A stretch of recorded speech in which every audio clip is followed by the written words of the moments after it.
আসসালামু আলাইকুম, welcome back to my channel. বরাবরের মতো আমার চ্যানেলে সবাইকে স্বাগতম। তো সবাই আশা করি ভালো আছো এবং সুস্থ আছো। তো আজকে ক্যাপশন দেখে অলরেডি বুঝে গেছো কি ভিডিও নিয়ে আসছি। আবার একটা ফুল ভিডিও নিয়ে আসলাম। ভিডিওটি ভালো লাগলে অবশ্যই লাইক ডান করে দিবা, আর ফুল ভিডিওটি দেখার জন্য আমার সাথেই থাকো। তো আমার প্রত্যেকটা ভিডিও যদি তোমাদের ভালো লেগে থাকে তাহলে আমার চ্যানেলটাতে একটা সাবস্ক্রাইব করে দিবা, সাবস্ক্রাইব করতে ভুলবা না।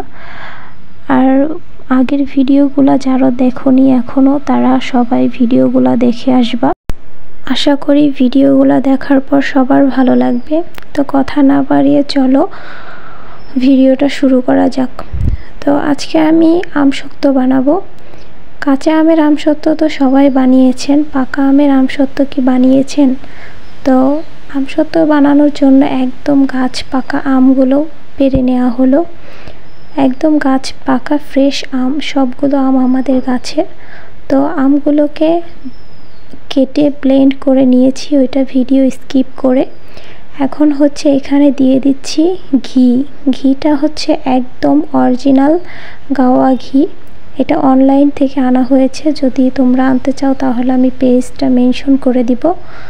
তো এখানে দিয়ে দিলাম হচ্ছে চিনি। চিনিটা আমাদের তেমন প্রয়োজন হয়নি, অনেকটা পরিমাণে আমসত্ত্ব বানানো হয়েছে, কিন্তু চিনির পরিমাণ কম দিয়েছি কারণ আমগুলো প্রচুর মিষ্টি ছিল। তো ব্লেন্ড করা আমগুলো এখন দিয়ে দিল একটা কড়াতে।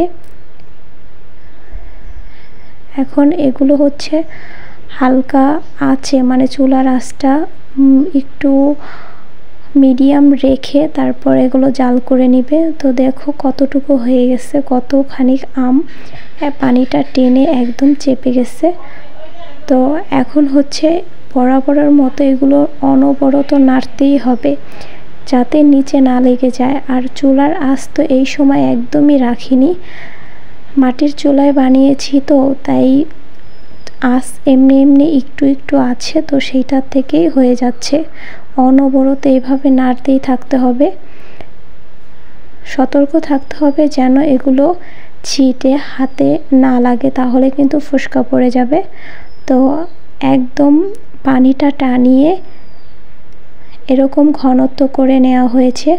তো এরকম ঘনত্ব করে নেওয়ার যার ফলে হচ্ছে কি দেখা যায় অনেক সময় রোদে দিতে সমস্যা হয়, রোদে দেয়া যায় না বা ওঠে না। সেই সময় কি এরকম যদি একদম পানিটা টানিয়ে শুকিয়ে রাখা হয় তাহলে আর টেনশন হয় না যে আমার এটা নষ্ট হয়ে যাবে কি না, যার জন্য এভাবে রাখা।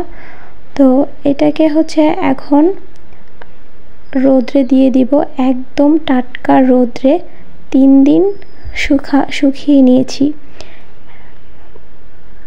3 দিন পরে হচ্ছে এখন দেখি একটা একটু পাতলা করে বানানো হয়েছিল, ওইটা একদম শুকিয়ে গেছে। আর ওইটা আরেকটু শুকাবে, আরও 2 দিনের মতো লাগবে। একদম যদি অনেক রোদ উঠে তাহলে 5 দিন রোদ্রে দিলে বেশি ভালো হয়। তো এভাবে শুকিয়ে নিলাম, কালারটা কিন্তু দারুণ আসছে। তো এভাবে শুকিয়ে নেওয়ার পর এখন স্লাইস করে কেটে নিব। যার যার পছন্দ মতো তোমরা স্লাইস করে কেটে নিতে পারো। আমি আমার পছন্দ মতো কেটে নিয়েছি, শুধু এভাবেই রাখিনি আমি। আমার আমসত্ত্ব 2টা ছিল, তো দুইটাকে আমি 2 রকম করে স্লাইস করে কেটেছি। এটাকে এভাবেই রেখে দিয়েছি, আর আরেকটা হচ্ছে ছোট ছোট পিস করে রেখেছি। তো যার যেমন পছন্দ ওইরকমভাবেই রেখে দিবা। আর এটা কিন্তু একদম 1 বছর সংরক্ষণ করে রাখা যাবে, কোনো রকম কোনো সমস্যা হবে না, নষ্ট হবে না, একদম টাটকা রোদ্রে শুকালে।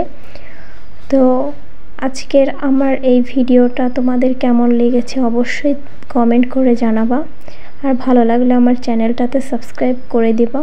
তো আজকের মতো এই পর্যন্তই, সবাই ভালো থাকবা। আল্লাহ হাফেজ।